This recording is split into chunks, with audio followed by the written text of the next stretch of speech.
Shugaban Najeriya Bola Ahmed Tinubu ya yi kira ga kasar Faransa da ta ci gaba da tallafawa Najeriya domin kawo ƙarshen 'yan ta'adda da sauran matsalolin tsatsauran ra'ayin addini a kasar.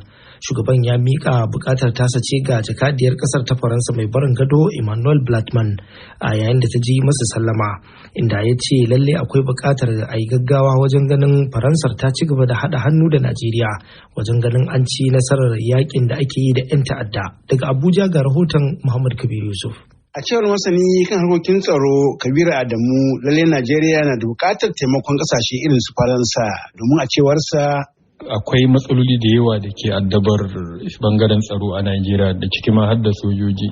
Rashin isassun kayayyakin aiki. Misali muka yi amfani da shi wannan yaƙi na surke wadda kusan da ake sabon abu ne.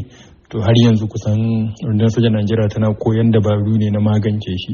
Shi ko yanzu da Aliyu dan gulbi cewa yayi suna maraba da roƙon na shugaba Tinubu. Muna maraba da hakan saboda idan ka diba shekara 16 baya da suka tafi ana fama da matsalar tsaro a ƙasa Najeriya musamman ma arewacin ƙasar nan. An kasa magance cikin shekaru 16. Bayan sauraron bukatun shugaba Tinubu, ƙasar ta Faransa ne sai jakadiyar mai barin gado Emmanuela Blattman ta ba da tabbacin cewa. In my new position as Director for Africa, a sabon matsayina na darakta mai kula da al'amuran ƙasashen Afirka wanda zan kama aiki a mako mai zuwa.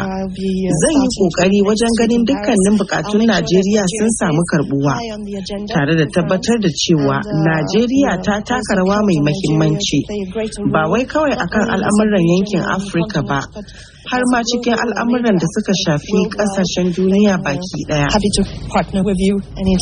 Najeriya da ƙasar Faransa na da daɗaɗɗiyar dangantaka a fannonin da suka hada da ilimi, al'adu, kimiyya da fasaha. Muhammad Kabir Yusuf, Abuja, Rafaya, Hausa. To kan batun na tsaro, gwamnatin Najeriya ta bayyana cewa ana samun tsaiko wajen aiwatar da hukuncin da ake yankewa waɗanda aka kama da aikata laifukan ta'addanci a ƙasar ne saboda kariyar alƙalai da lauyoyi da kuma waɗanda suke bayar da shaida.